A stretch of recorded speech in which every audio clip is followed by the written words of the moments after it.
Hi, everybody. Thank you for joining me on another episode of Get Into It with Gila. I'm Gila Glassberg, and today I have Paige Smathers. Hi, Paige. How are you? Hi, good. How are you? Good. Thank you so much for coming on. Let's start with just introducing yourself. Tell the listeners a little bit about yourself. Where do you live? What do you do? Yeah, so my name is Paige Smathers, and I'm going to have a kitty who's maybe going to be No joining me. That's problem. okay. We love Um, co-guests. so, so I live in Salt Lake City, Utah, and I have a private practice in nutrition. Here's the Mhm. kitty, and we are 4 registered dietitians. We're a primarily insurance-based practice, and I've gone through my own process with, you know, running a business and the work that we do and philosophy and values and just Yes. all of that kind of stuff is really integral to the work that I do with my clients, but also just to take care of myself as a clinician too. So yeah, I feel really grateful to do the work I do. I love being a dietitian and I love being able to, I'm so sorry, this kitty No needs to problem. go out. Sorry, one sec. No problem. Take your time.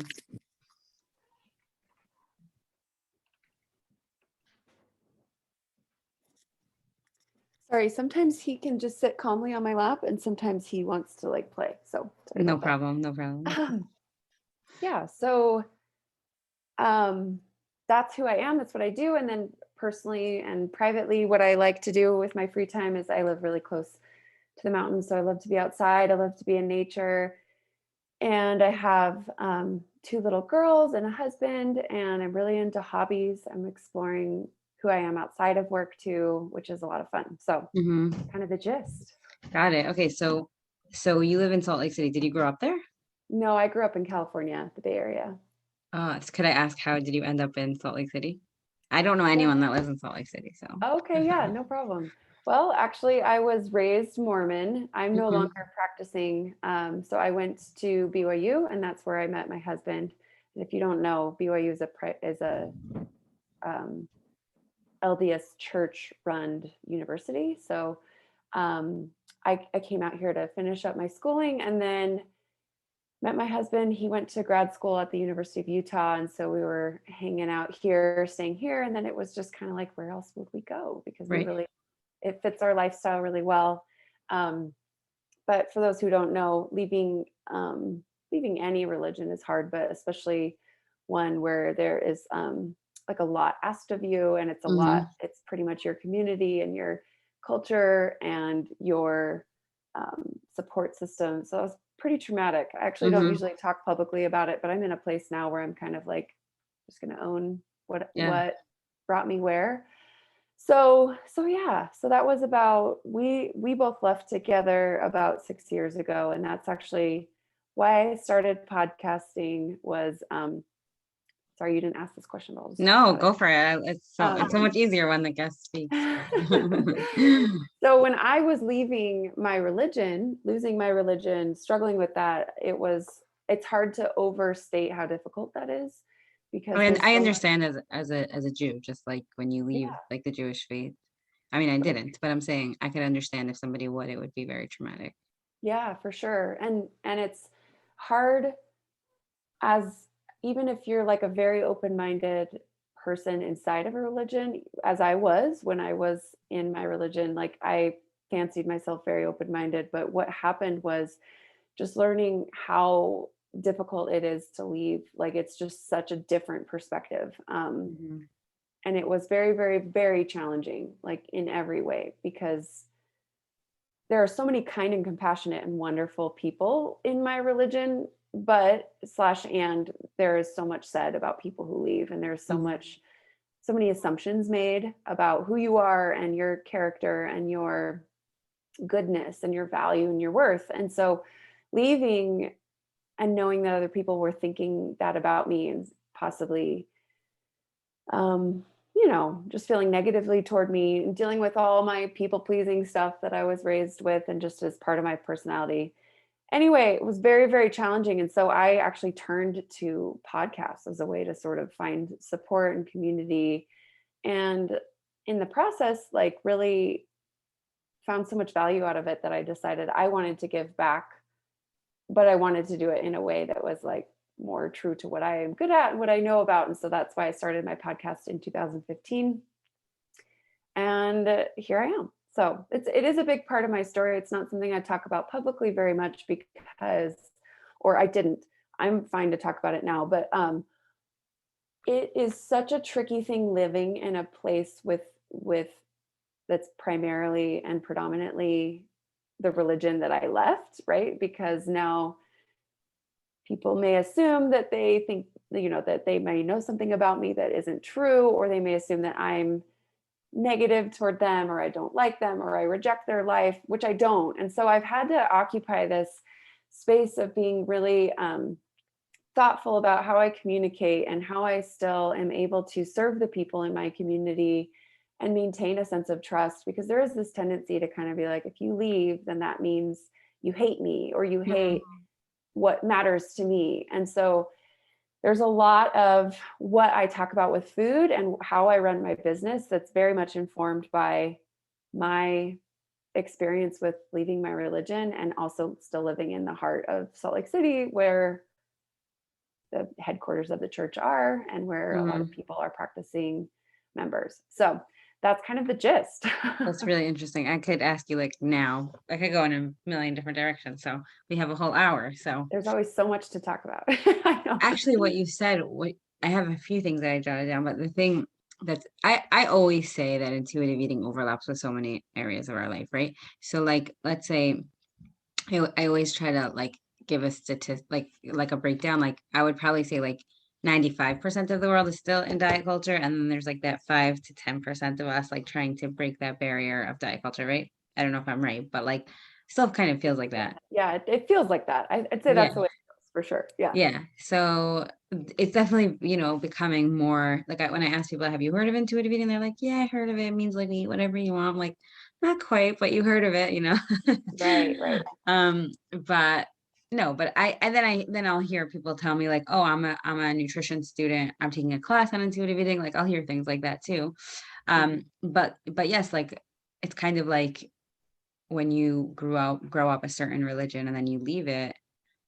And I could understand that being a Jew, that like anyone who kind of like leaves the faith, there is a lot of trauma that comes with it, Mhm. even if that person doesn't leave because they're trying to reject the religion or reject the people that they love, it could still feel like that. Totally. Yes.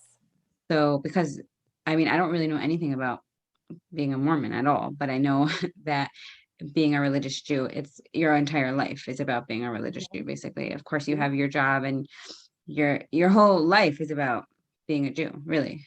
Yeah. So, Same with being Mormon, right? It's yeah. like you're at church most days of the week. You're in community with your neighbors and you go to church with them and you serve them and you think about them and you um spend time with them. And so yeah, when you leave, it's like then your whole life, it's almost like your beliefs, your practices, your culture, your ancestry, your sense of who you are and where you fit into this world just also um falls apart, I guess. And that's super super hard. And then to add like the feeling of rejection or looking down on you on top of how Mhm. hard it already is personally is just like it up until COVID, it was the hardest thing I've ever done.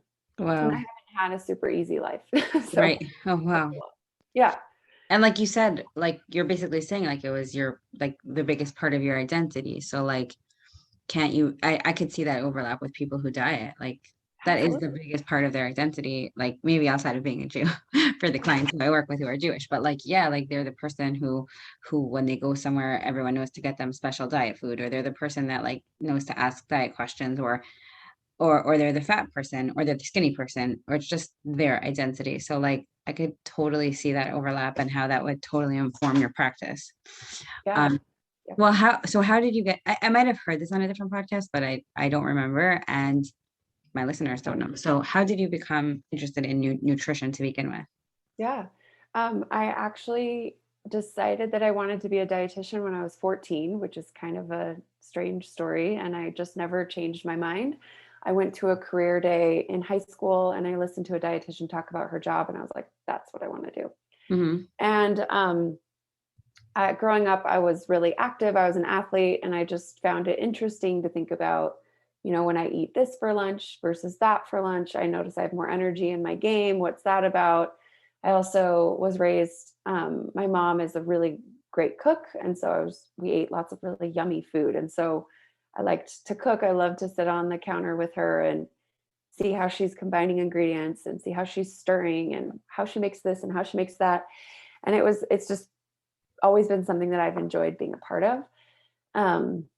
I dabbled in some sort of body image and dieting things in high school, but it really just never was me. Like, I've always loved food, and I've always just really enjoyed science, and I'm kind of pretty nerdy as a human. I just love learning new things. And so it was just a good fit in that way. And then as I became a dietitian, I realized it's such a good fit for my personality too, because I get to know people and connect with them and ask lots of questions and really like provide a safe space for them to explore their relationship with food.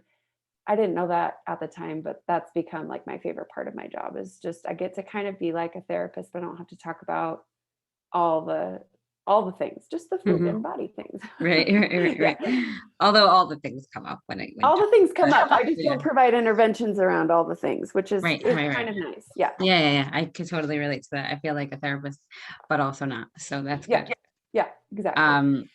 So that's an interesting story, just because like I don't know, I feel like most people's story is like, I had disordered eating or eating disorder, and then like I wanted to heal my own relationship with food, or I wanted to get all the diet tricks, and that was not your story. Not really. I And mean, I then naively thought that I would learn the perfect way to eat. I thought yeah, that that's what it would lead to. yeah, But that's just not what ended up happening. I think I chilled out a lot with learning about the science and learning about what does and doesn't matter with how you feed yourself. And so, um, yeah, that's another reason why I'm actually really passionate about like teaching about the actual science of nutrition, because I think that that can be super empowering and helpful to be not as caught up by the diety stuff. yes, I actually took your nutrition course, Yeah, which is that's right. funny because I have my master's in diet and nutrition, but I was just like, I've never learned nutrition through the lens of intuitive eating. And I just, Mhm. as I was taking, I'm still in the middle of the course. I was like, yeah, I learned that. Yeah, I learned that. Yeah, I learned that. And if you really wanted to glean from the classes without diet culture stuff, it's really not diet culture, it's science. No, And, it's science. Yeah, yeah, but I totally. wish more people knew that. It's like we learn the science, but we like take it through the lens of dieting, and Yeah, it's kind of, yeah, like putting it in a different spot of your brain. Like, no, we don't have to be on a diet to eat fruits and vegetables. Like, right. we eat them because we know that they give us what we need, and they help us feel good, and they fuel us, and that's not And they all we taste need. really good, And they and they're taste good. crunchy, and Yeah. my Yeah. kids, it's so fun to watch them eat fruits and vegetables, like, without it being like they're not forced to eat them at all, and they're like, "This is so sweet, and this is so juicy," and it's just so cute, you know? It is. That's so wonderful. Yeah. Yeah. So did someone introduce you to intuitive eating? Like, how did you find that? Yeah, what's really funny is I really feel like I found intuitive eating before I read the book. I When I was new as a dietitian, I kind of felt a little bit rogue and a little bit weird because I was working in the clinical setting, in the hospital setting, and I would go out to lunch with my dietitian colleagues, and I'd have a cookie sometimes, I'd have a salad sometimes, I'd have, the hamburger, whatever. Like I was eating just kind of what was there and what the cafeteria was serving. And then I had noticed the other dietitians were just like kind of weird about food. And I was like, oh yeah, like I guess that's just a dietitian thing. But like I'm not doing that. That's not Mhm. who I am. I don't want to do that.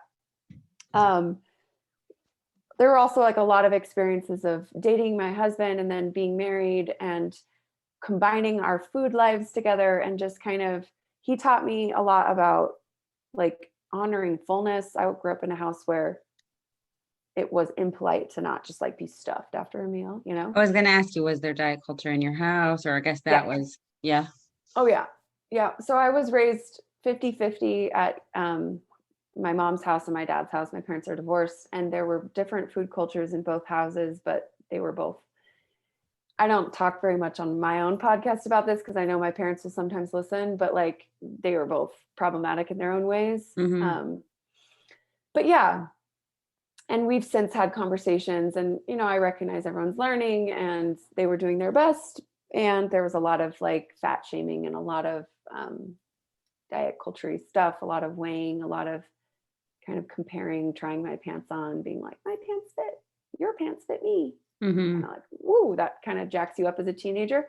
Yes. Um, but for the most part, I was kind of like doing sports all the time and with my friends, and I just kind of, I was a pretty independent kid. I almost sort of did a lot of the parenting for myself just because of the circumstances of how things were. Mm-hmm. So so yeah, there was diety stuff at home, but it was, I wouldn't say like super severe, but it was probably pretty run of the mill and normal for the time. Um, so I found intuitive eating kind of more intuitively. Like I just kind of let go, like gathered up a lot of rules in high school, and I think I just let them go slowly through my education, and then through um, my like new experiences with my now husband. Just like he ate very differently from me for his own reasons. He was just a lot more consistent about his Mm-hmm. eating. I was more like, don't eat very much, and then, oh, I need to eat all the food at night, you know? Mm-hmm. And so we just kind of rubbed off on each other in different ways. And I think through my schooling and him, and just kind of being a really introspective person, like, how's this going? What do I think? How's this working for me? I basically was fairly pretty much an intuitive eater by the time I became a dietitian, was in my first few jobs. And then I took a job as the outpatient dietitian for the hospital that I was in. So I was no longer doing the inpatient work. I was working with patients coming in to the outpatient setting, which was really different. And Mm-hmm. when I was getting trained for that position, um, we talked about intuitive eating, and then I actually saw the book on the shelf and then actually read it and was like, oh, this is what I've been doing. How cool. I didn't know it was a thing. And then it was really interesting though, because when I read like the original version. So I still was sort of in like, it's a weight loss thing. Like, oh, this is like a cool way to lose weight, because Right. actually, like, yeah. So yeah, like I'd seen that kind of happen for some people in my circles. And so that was just like where I was at. And as a dietitian, we're very like zoomed in and focused on weight loss.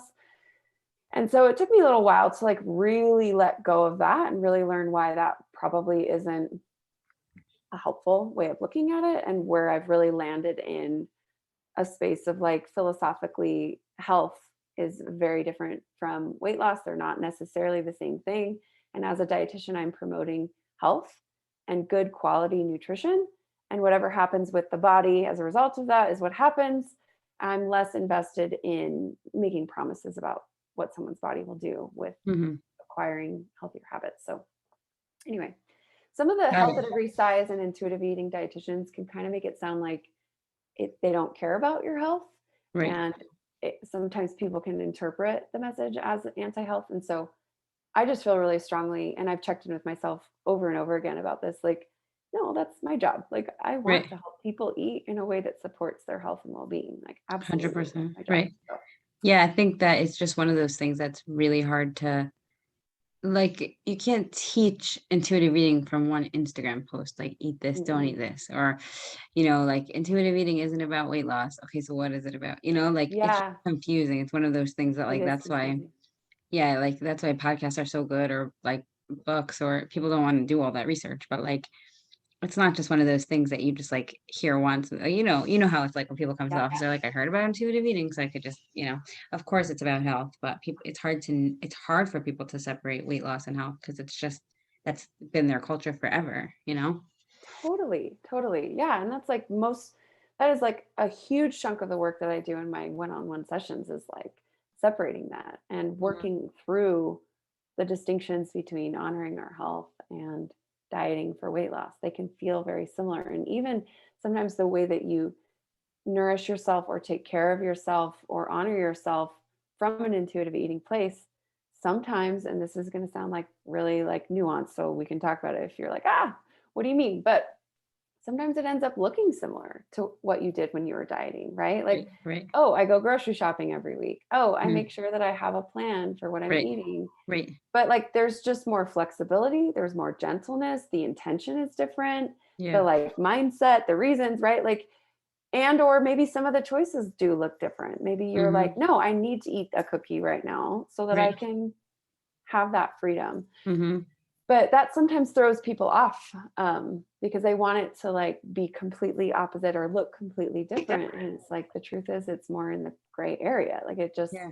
it's not obvious, and it's more nuanced, and it's more deep and rich and personalized than any Instagram post can make it seem like, you know? Right. Right. Actually, okay. So I really want to talk about your post on Instagram where you were talking about um how you switched to insurance based because you didn't want to go according to an algorithm, which I thought was like very unique because I was saying before we started recording, like a lot of the business coaches, dietitians, really successful ones who seem successful are like just do what you got to do. The algorithm, go with the algorithm. Like you got to keep up with social media. Then I've of course heard from other like business coaches, like, some people don't even have social media. Some people only do email marketing. Some people only do word of mouth. There's so much like information out there, but I would say that you were one of the first people in the dietitian, let's say, who's also a business coach space that was saying something like that on Instagram. But before we go there, I wanted to just say you were saying that your husband kind of taught you how to honor your fullness because you grew up in a house that was it was like not respectful to finish your plate. So you were part of like the clean your plate club. Hmm. Hmm. So that was something that you realized only when you married him or started eating with him or when you read the Yeah. book. Yeah. No, it wasn't a book thing. The book came after that. Actually, it was, so I am totally fine with eating more than my husband. Like I actually still do to this day, probably eat more than he does. I'm 5'6", he's 6'4". He is a lot larger of a human than me. Scientifically, it doesn't really make sense because we're both, probably similar activity levels, similar jobs. Like it doesn't make any sense, but I eat at least as much as he does, and often I will eat more than he does. So that's the context Mhm. about what I'm about to say. But when we were newly eating together and newly like dating, we would get together and make dinner, and I would eat like double or triple the amount that he would eat at dinner. And I just noticed that, like, and there was probably some judgment. There isn't anymore toward myself, but I was just kind of like, what is the deal? Like, why am I eating that much more than this dude who's like so much taller and bigger than me? Mhm. Um, And I started to notice that like every night at like 8 or 9, he would also eat a snack. And I'd be like, oh, you can't eat at night. What are you doing? So I noticed that like there was just this like less franticness about, if franticness is a word. I don't think it is. That's why I got like sidetracked. I'm like, I don't think that's a word. But um, I felt way more frantic about getting all the food in now at dinner so that I wouldn't go to bed hungry, because I think that had happened to me a couple times. And maybe it was more subconscious, but I would just eat all this food and then be like, okay, no more food. I'm not allowed to eat. But he would say he would eat until he felt full, and then he'd eat again in a couple hours. And I didn't want to be the girl that was like, no, I don't want to eat that with you. Or no, I'm not, like, I don't eat past such and such time of night. So some of it was like a little bit performative. Like I wanted to impress him and I wanted to just like hang and not be a weirdo. And so I started like kind of not eating as much at dinner so that I would have a little bit of an appetite in a couple hours when we would have something fun to eat together. And then as we like got closer and started really eating together like all day long, I learned, oh, he eats these huge breakfasts and he eats an actual meal sized lunch. And like, oh, that's why he eats like the amount he eats at dinner, because he hasn't starved himself all day. Like, okay. Mhm. And not that I was starving myself, but I was doing the classic like bowl of cereal and like grab something quick for lunch and maybe skip lunch if you're too busy because food isn't a priority. And he's like, Right. no, food is a priority. Like, I want to eat and I want to Right. make sure that I have a decent amount of food. So that was kind of the story there. And then, I think I helped him a little bit with enjoying vegetables. He's from Wyoming, which you may not know the culture there, but there aren't a lot of vegetables, like at least Mhm. everyone I know from Wyoming's like, yeah, we don't eat a lot of vegetables. And if we Mm-hmm. do, they're not like the yummiest thing. Mm-hmm. So I helped him learn how to like enjoy different foods and kind of expand his palate. And we like, I cooked very differently being from the Bay Area of California. I had a very different like way of eating than him. He's kind of just like, anyway, very different worlds. We're Mm-hmm. from very different worlds. So we sort of combined them together and came up with our own way of doing things. So right, I've heard Evelyn Tribole, like the author of Intuitive Eating, or like I've read about this a lot, that we learn from like our spouses or sometimes a friend, like about intuitive eating because they're such intuitive eaters, like, and we Mhm. just we're so, like you said, you weren't starving yourself, but like the classic bowl of cereal. Like I know before I learned about intuitive eating, I was very, yeah, careful with what I ate. Like I would also like have a yogurt for lunch, but I was really starving by dinner because it just like wasn't Yeah. enough, you know? Right. Of course not. Yeah. Right. I mean, I see that all the time with clients. Like, of course you're starving at 8 o'clock at night. You didn't eat anything the whole day. Right. So, but you were saying before also, like in terms of like a being a people pleaser, I find that that's also very big, maybe even in Jewish culture, like somebody cooks you a meal, you have to eat it. It's just Mhm. very rude. Even though like I kind of feel like that when I cook, like you better eat it, but like I have to I have to take a Rein step it back. in. I know. Exactly. I have Yeah. to take a step back because like, we're trying to, at least with, in my own family, I'm trying to teach my kids, like, respect your body, listen to your body. What's your body telling you? Like, you're full, like, okay, no problem. Like, we could always wrap up the food. You don't have to eat to please me. So Mhm. that's something that you were saying that you've sort of been working, for sure, leaving your faith, like, is working on people, people pleasing, like, that's like probably the biggest way that you would work on that. But I'm saying in terms of food, Yeah. it's something that you really worked on. Yeah. Oh, in so many ways. It's like the constant ongoing um journey. I was going to say battle, but like I'll use a different word. Like it's just in me. I want to please people. I want to do the right thing. I want to be a good person, and that's good in some ways, but it also makes you kind of lose yourself and not know what you need or connect to your cues or connect to your Mm-hmm. body. Mm-hmm. So, yeah. Yeah, it shows up in all kinds of ways for sure. Yeah.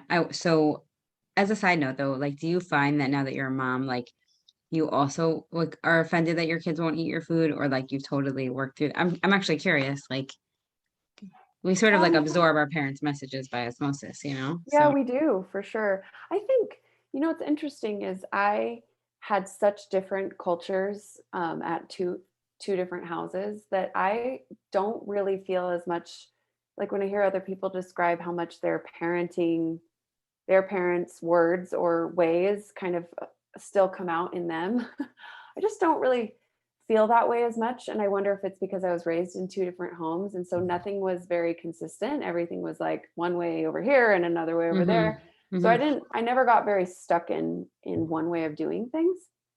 So I don't That's know interesting. if that plays a role in that. But The yeah, the positives of divorce. yeah. Yeah, we can spin it, right? We can Yeah, find good yeah, in it. But yeah, yeah. it's That's yeah. interesting. I don't I've I never I've never heard that. I've never heard that. That's really interesting. And who knows, I know a lot of other divorce situations are very different, but for me, it was like literally 1 week at my mom's house, 1 week at my dad's house. So it was 50-50 Mm-hmm. timing. And I also had step parents. So I had four parents Oh wow. who were playing a role in my life and kind of rubbing off on to me about their philosophies and their approaches. So there's just a lot of exposure to a lot of different ways of doing things. Are you an only child? No. No. I have an older sister, so we both switched houses, and then I have two half sisters, my mom's second marriage, and then my two stepbrothers, my Oh, dad's wow. wife. So it's Got it. hodgepodge, Yeah. confusing family. Yeah. Yeah, got it. I hear that. So let's talk about for a second in terms of, this is a great segue into people pleasing. So like I listened to your podcast, Nutrition Matters, and um I mean it's a really popular podcast. It was one, well you said you started in 2015 when podcasting it didn't explode like it did now. So I would say, Hmm. like, if I was telling people about podcasts having to do with intuitive eating, I was saying either Christy Harrison's Food Psych or your podcast, really. Hmm. And I learned a lot about intuitive eating in practice from your podcast, right? And Yay. Yeah, I love your podcast. And definitely you were the first person that started, I think, that I was exposed to that started really talking about nuance and started really, I think, bridging the gap between like the dieting and anti-dieting. Like there could be some sort of middle ground and we don't have to be so extreme. And that's what we don't like about the dieting world. I really found that in your podcast. And then you announced on your podcast that you were no longer doing it. And that like I remember you saying something about somebody wanting you to write a book and them being very aggressive about what their beliefs were and it didn't align with your values. And I was really impressed that you took that stance as opposed to just sort of like bending your own values. So Mm. so could you talk a little bit about that? Yeah. Um, so I tend to ramble, so like catch me if you're wanting me to go a different direction. But Don't worry, my question was a little rambly, so it's all no, good. it's good. It's perfect. I love it. I love talking about this so much. So I have I feel like I have a very good sense of what like what I want to do and how I want to spend my time. And yes, I am kind of a people pleaser working through that, but slash and I've been pretty fearless about doing what feels right to me most of my life. So with all the steps of my practice of starting the practice of starting a podcast, doing an online course, um, blogging, bringing people on, taking insurance, like every step that I've taken, there's also like 10 things that I've said no to, like, Hmm. and you see the ones that I've said yes to, and that's cool, but it's also, I think the no's are also really important to look at. So there, and it's really like it's like an intuition. It's like a sense inside of me of like, I just know when I want to do something like the next step. And I know when something's not quite right. And I just like, I want to say no to that, or I want to like decline that. So I have, in the beginning, when I was a little bit more vulnerable in my practice of like, oh, am I going to make it? Am I going to make money? I had a couple opportunities come my way that just didn't feel like a good fit. And I kind of wrestled with it because it was kind of like, well, on the one hand, I could have more clients and make more money. But on the other hand, then I'm like aligning myself with this person that I don't know if they're going to like be a good fit. And it was just kind of like, oh, what should I do? And I'm grateful that in the beginning I just went with what felt good, even if it didn't make total sense. Sorry, I'm using that hand, but I mean this hand.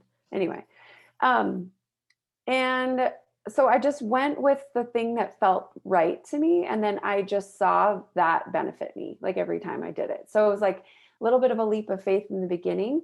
But then as I got more experiences like that under my belt, I just learned to just trust that. Like when I wanted to start a podcast, I couldn't stop thinking about it. I was like, I need to do this. Like I can't explain it other than like I just feel called to do it. And then Hmm. when I saw that I had like 12 downloads on the first episode and I like hadn't even like had no way of getting it out there, some 12 people found it. I was like, what? How does that even happen?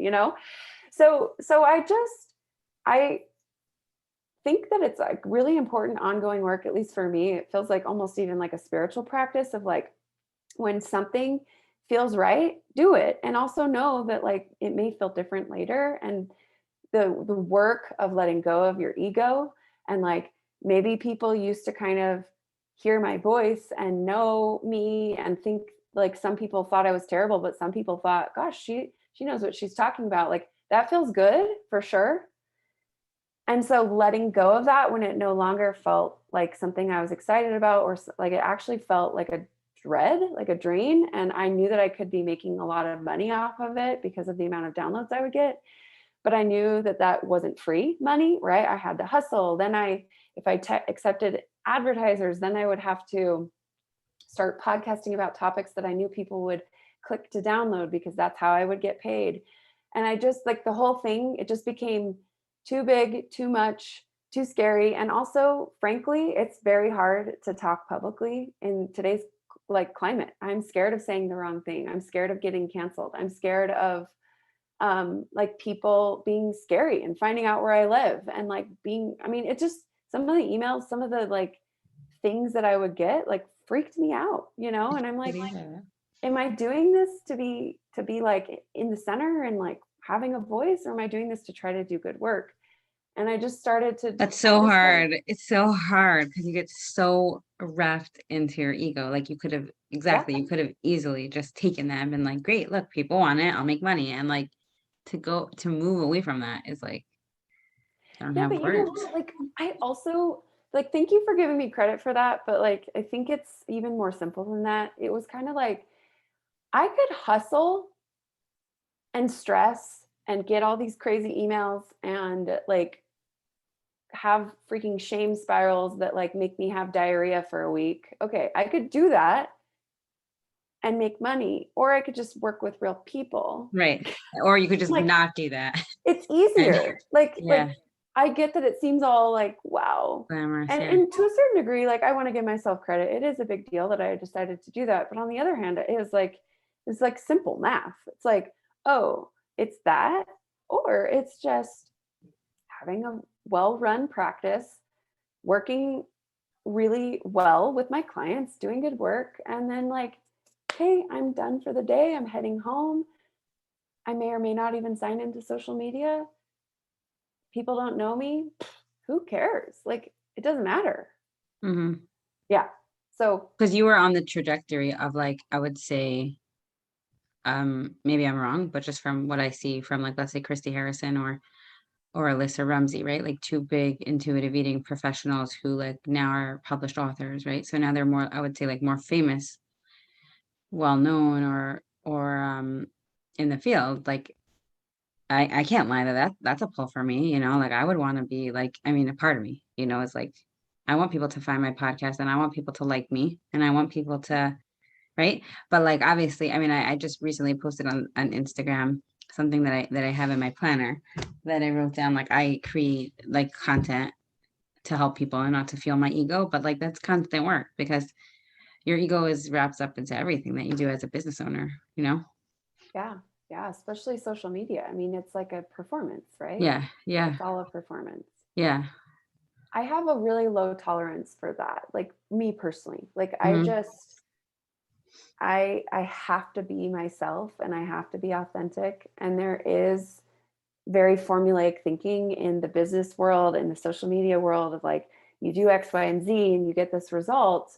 And like, what if X, Y, and Z don't feel good to me or like don't Right, align with who I am? Then what? You know, they're like, well, just put your head down and do it. Or right, you do X, Y, and Z and you don't get the result. And then they're like, oh, that's because you didn't quite do it right. It's like, right. how is that any different from a diet? That's the same thing. And I I Interesting. think it's great that like Alyssa and Christy are doing what they're doing. And I think they're doing great jobs and Yeah, helping a lot of people.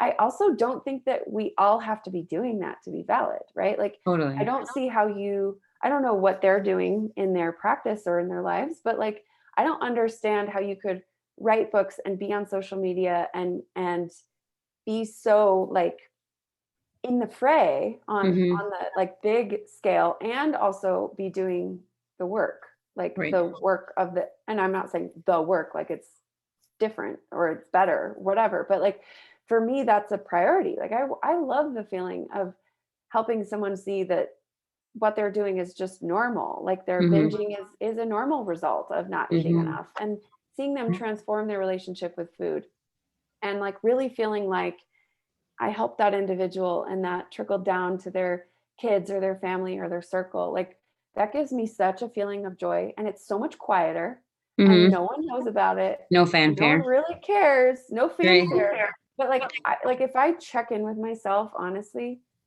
it feels better to me and it feels safer. Like there's a part of like my history and also my personality that's just like I feel very unsafe, like, and very exposed online, and I just don't know who these people are. I don't know, if someone's going to come unglued or unhinged. Like, it freaks me out. And I decided, like, for me, and this is not to dog anyone else's choices, but like for me, it's like the unwritten assumption is more, go, go, go, do, more people, more exposure, more books, more downloads, more followers. And you're just supposed to believe that and never question it. And I was kind of like, no, I actually like I liked being on Instagram better when I had not very many people following me. Like I liked podcasting before my podcast was a bigger podcast. Like Hmm. I don't really know if I want to write a book and then have, you know, hordes of people telling me what an idiot I am. Like, do I want that? Right. Not Right. really. Right. Yeah. You're always checking with yourself and with your values, like this, like the same thing with that Instagram post where you said that you decided to take insurance. I also take insurance, by the way. So you, at the time, you were not taking insurance at all? So I started taking insurance in January 2020, which was really lucky timing because of the Yeah. pandemic. Yeah. Yeah. So grateful. So the process started, more like that fall because it takes about 3 months to get credentialed and all that stuff. Anyway, long story short, yeah, I was toying with the idea of not podcasting and not being on social media. And I let my husband know that I was thinking about that. And he was like, what do you like? Whoa, why would you do that? Is Like that where that's you were getting most of your clients? I was getting like I have like a good local following because I used to write for our local news. And so I think that's probably part of why I just had a lot of people who were actually like in driving distance of my office. Um, anyway, so yeah, I was getting a lot of clients from Instagram. And so the idea of not doing that and not having that be a priority, he was kind of like, do whatever you want, but you might want to rethink that. And I was like, yeah, you're probably right. And so I just toyed around with it for a while and eventually just decided like I want to do it. It feels scary. It feels like jumping off a cliff. I don't know what's going to happen. But I experimented with a company, an insurance company or two, and it went really well and it wasn't that hard. And yeah, there's a lot to learn, but like it was fine. I was like, okay, Yeah. this is awesome. And Yeah. then that summer, I just so much was happening for me in my personal life, so much chaos. And so I just was like, I can't even be on here. And there was like the cancellation of other people. Like I just like live vicariously through all this stuff. I'm just like, I witness it and then it makes me feel so scared to say anything. And then I'm Mm, like going to sleep at night thinking, well, how could I word that so that, and it's just like, no, I don't want to be falling asleep at night thinking about freaking Instagram. Like, yes. no, Totally. Uh-huh. I want to think about basically anything else. You know what I Right. mean? Anything but that. Yeah. Totally. Yeah. I totally hear what you're saying. Well, I would say that, like, okay, I hear that about that and then insurance, but was there a huge shift in terms of your income when accepting insurance or no? Yeah. So if anything, it went up. Y- Because you So got more clients or because you just, because it corresponded with bringing on another dietitian in my practice who I didn't think I could fill her schedule with the self-pay referrals we were getting and or just interest we were getting. So we started taking insurance. She filled her schedule immediately. Our insurance rate in Utah is like really good. So we Mhm. actually get paid even probably better than like a self-pay rate or Wow. similar. So we're lucky. We're really lucky. And it's Yes. relatively easy to get credentialed here. I know that's not the same No, everywhere. it's very hard here. Took me out way more than 3 months, Okay. Yeah. but I will say, for at least for dietitians listening who are thinking about taking insurance, I spoke with a really nice dietitian and a really nice therapist who both take insurance. We spoke for about an hour, took down all the notes, and once I had everything set up, Yep. it was I pretty did like that. I did systematic. that same thing. I Yeah. found someone who seemed like they knew what they were doing. I was like, I need an hour of your time. And I paid Hmm. her. And I was like, no pleasantries. I have so many questions. And I just Yes. took furious notes. And that is what I recommend people do. Like Yeah. find someone local who knows what they're doing, ask them all the Hmm. questions, and you'll have what you need. And Hmm. there's definitely a learning curve, but Oh, yes. it's been Yes. nice. So yeah, the income has increased with being off of social media and being not podcasting anymore. I'm also enjoying the types of clients that I'm getting from insurance. The ones that I was getting from Instagram, this isn't a dog to them, but just like there was so much, if it's fair to say, there's like so much brainwashing about what intuitive eating is online that the ones I was getting who wanted help with intuitive eating were like so incredibly confused about what it was and almost like super on edge about anything I said that might be like, do you like, are you actually like a dieter in disguise? And it was just, it was like a weird environment where it's like, no, we're talking about your health and your nutrition and the science of how your body works. And yeah, we want to work with like healing from dieting and all that stuff. And like, I think you know me well enough to know, like, I'm not A a secret dieter. dieter. I'm not a secret dieter. And like, I know how to hold space for people. And like, I'm super comfortable with like any topic. Nothing's off limits. I'm not dogmatic about this stuff, but I don't know, like some of the clients I was getting, it just felt like really intense. And like, they were looking for a certain way of talking about it that just like kind of isn't my style and like isn't really, I think, true to the intuitive eating world, but it is kind of what you absorb online. So it's fun. You just weren't getting your ideal clients, basically. I mean, yeah, to a certain extent, I think I was, but to a certain extent, I just felt so sad for them that they were like so confused, like feeling guilty about eating broccoli. I mean, like that's where we were at. Like, oh, am I allowed to eat broccoli? And I was like, oh my, okay, yes. Right.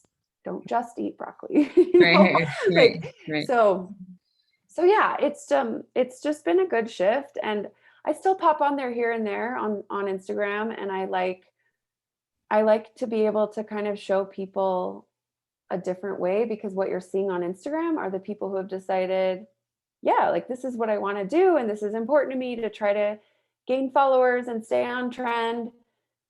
But like, I kind of want to show like, there's a lot of other people who have decided that's not really for them, and they're still doing fine. So that's the thing I get when I have dietitian clients who are working with me for like business stuff. They'll be like, oh, do I have to be on Instagram? I hate being online. It's like, no, you don't, but you might have to make other choices. And it's just confusing because the only people they're seeing are the ones that are online. So I pop on there to try to kind of show a different way. But you know, I took maybe 7 or 8 months of never even signing into Instagram. And then I signed back in, and it was like everyone was like pointing to words all of a sudden and like dancing. And it was like genuinely like jarring for me. I was like, oh, is this what you have to do? Like, and this is not trying to be like rude to the people who are doing that. Like, that's fine. It's just like, I don't really want to dance and like point to words or like do lip syncing to some clever quote that is funny and cool and like good for you. It's just like, really? You're going to try to make me do that? Right. That would take so long for me to come up with. I'd rather just like work with a client. Yeah, totally. No, I totally hear that. I haven't learned I don't even know how to do reels yet. And I did ask someone who's my social media guru, who's like really nice and helpful. She's like, yeah, you got to do it. I'm like, I'm not doing that. So it's fine. I don't have like, she's like, yeah, I get so much more engagement now. I'm like, I'm just not doing that. But yeah, you're right. I think, yeah, you're right. Like, because that, whatever the algorithm or like social media is always changing. It's like, if you don't keep up, you feel like you're just a loser and you don't have to subscribe to that, basically. I really think on social media too, and this is all through my own lens, but I feel like I can tell who's authentic and who is just doing the things like you're telling me to do this, so I will do it. And I'm not checking in with what I care about or what I like or how I like to say things. And I'm really turned off by the people who I can tell are being kind of inauthentic with it. Because again, I'm really drawn toward authenticity. That's like something I really like about people, is when they know who they are. And so that's another thing for me, is like, I feel like people would be able to tell if I was doing something that I didn't really want to be doing. And so that's why I kind of gave myself permission to not do things I don't want to do. Like, I don't think it's going to benefit me or acquire the like followers or clients that are going to be like actually interested in me and what I'm doing and potentially, you know, buy a course or work with me or whatever. The people who are like that are the ones that are going to respond to my authenticity. So if I'm being like, you know, whatever on Instagram, maybe the people who see me there are going to be the kind of people that maybe won't even work well with me or like really know who I am or what I do. So to me, it seems counterproductive to do things that we don't like, that don't align, because it's just not. You also said that you were getting like, you were paying attention to your intuition and doing things that were aligned with you and did feel good, and it was reinforced by positive results. So like that makes sense that you wouldn't like, okay, so you'll do that, but like at what cost? That cost Mhm. of who you are. But I do have a question. Maybe you have to think about it because this is like a hard question, but I heard a lot from business coaches that if people don't pay for their services, they don't care, they don't show up. I mean, I take insurance, so obviously I don't believe that, but did you feel like that at some point? And Yeah, then once, you know what I mean? Like, that's how a do good you feel question. about insurance? Some people don't even pay co-pays, they don't pay at all, Yep. but they still care a lot about the service. So how do you feel about that? That's such a good question. And I actually have three different experiences with that. One is when I was the outpatient dietitian in the hospital setting, it was all insurance. And that was part of my complaint about that job was I was like, people don't care. People are not invested. People show up like having no idea of what they're looking for or what's going on. Like they can't even answer my questions. I was just kind of like, ugh, I do not like this insurance model. Hmm. So that was part of why when I started my practice, I didn't take insurance. I wanted the skin in the game, the buy-in, and I also was really scared about what insurance meant. But like Yeah. through my experience, I thought, no, that's not a good fit. So I did notice that when people paid, they seemed to like my clients in private practice seemed very different from the ones I was working with in the hospital setting. Um, so that was part of what kind of made me nervous about accepting insurance. But now with like those two opposite experiences, and now I'm more in the middle, like I think this is where I'm at with it. I think that um, the types of clients I was getting in the hospital setting were maybe just not as invested because they didn't like seek me out. Their doctor referred them. There was no website to go to kind of decide, is this a fit? Is this not? I think where I'm at in this middle place here, where we're doing really intentional messaging around philosophy and approach and um, setting expectations up really well about like billing and um, 24-hour cancellation policy and like all the stuff that we do to like run the practice. Um, I I think that it's maybe more about how like the language that you have on your website and or like the ability for people to sort of self um, like determine themselves of like, is this a fit or not? Because there's actually science around, at least in therapy, that about 70% of positive outcomes is predicted by whether or not the client likes the therapist. Right. And so I think that that's part of the problem I was running into in the hospital setting was like, there was just no, like, I was just like this hospital Person. drone almost like not like a person, right? But Right. where they're in my practice now, even if they're taking insurance or we're taking their insurance, we're putting a credit card on file, we're holding them accountable for no shows and late cancellations, we're setting expectations up, and they're also like deciding, is this a fit for me? Do I like you? Do I like working Hmm. with you? So Hmm. I actually don't see any problems with people, even my people who I see every week and they don't pay any money out of pocket. I don't see any differences with skin in the game buy-in. So my thought these days is it's more about messaging and expectations and making sure that the right people who will like you and fit well with you are finding you, because there's so many people that express interest in working with us that just end up not being a fit and we Hmm. refer out to other people because it's not a fit for everyone. Right. I love that answer because I've always been like questioning myself, or like my own business coaches are like, yeah, like, I don't know, but I'm like, no, my clients who come to me week by week, even if their insurance are paying for it, they want to come to me. They're invested. So if they weren't invested, I would tell them, like, if you keep missing the appointment, if you keep being late, like, I'm not getting paid. So it's not going to Yep. work, you know? And maybe I have to be a little stricter about like taking their credit card. That's that's my own stuff. That's really hard for me. But you said you had, sorry, I'm gonna let you go in a minute, but you said you have four dietitians in your practice. The three of them work for you. Yeah. And that's been since you started taking insurance. I hired my first one in 2018, and then the next one 2019, and then I think the next one was 2020. So it's like been one a year, and we started taking Wow. insurance in 2020. So That is amazing. so inspiring, and inspiring for me, because I'm always like, I didn't post today, I didn't whatever. And like, it just gets exhausting. Like, I have a life outside of Yeah. Instagram, and Yeah. I feel like I got a lot of permission from you. So just so you know. Good. Yeah. Good. Yeah. And your classes are awesome. Where can people find you?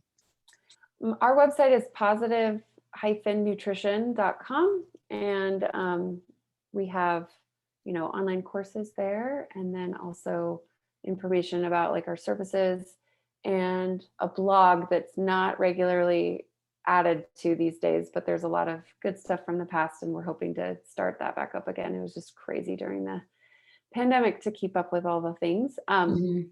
And then the podcast is still published, so you can check that out too, and that's Nutrition Matters. Okay, awesome. And your Instagram, do you want to share that? Sure. It's just my name, Paige Smathers, RD, as in registered dietitian. Okay. And you're taking new clients in Utah? No, I'm not. No. Yeah, Okay. I can't. Yeah. Okay, great. I'm You're full. super full. And then I'm also, because I have such a team these days, I'm also doing a lot of work with them and a lot of mentoring and supervision with them. So Inspiring for me to see that one day I'll get there. you can get there, and you're doing Yeah. awesome work. Thanks for all your great questions. This is like my favorite thing to talk about right now, is like how we have identities and lives outside of the work we do, and how we honor ourselves and take care of ourselves in the same ways that we're asking our clients to take care of themselves, right? Like I really believe that, you didn't ask this question, I'm just going to say it, but like Please. as people who do like important, meaningful health promoting work with our clients, like I think we need to do the same work with ourselves. Like we need to explore where like quote unquote diet culture shows up in our own lives. Maybe that's with food, but maybe that's with business. Maybe that's Mhm. with parenthood or making money or whatever. And so I think having conversations with ourselves about like what's enough, how can I like have balance in my life? How can I use the other parts of my brain that I don't use when I'm working or with my kids? Like how can I have a sense of who I am outside of those other roles that I play in my life? How can I get to know myself better so that I can speak from experience when I'm helping clients discover their cues or their values or their sense of identity? I just think it's such a super cool spot we're in, that like we get to do similar work in however that shows up in our own lives. And I take that really, really seriously. And I don't think I would have been, I don't think I'd be the same person that I am if I didn't have this as my work. Like it's just Mhm. challenged me and stretched me in so many different ways. And so, and will continue to, right? Like I don't consider myself done with any of that. Like it shows up all the time in different ways. So Yeah, I really appreciate that.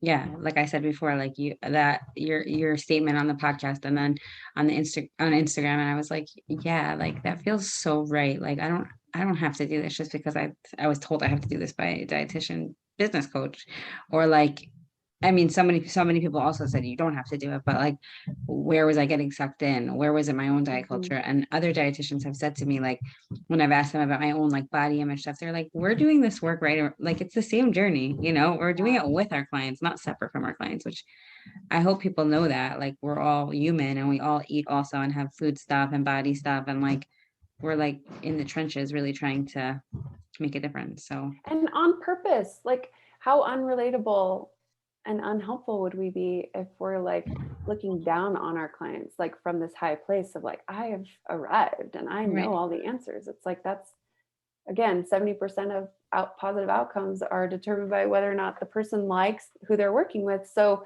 we have to be on their level, which we are. And so like, let's not act like we're not. Right. I love that. Thank you so much for your time. This was awesome. Yeah, you're welcome. Thanks for having me. Sure.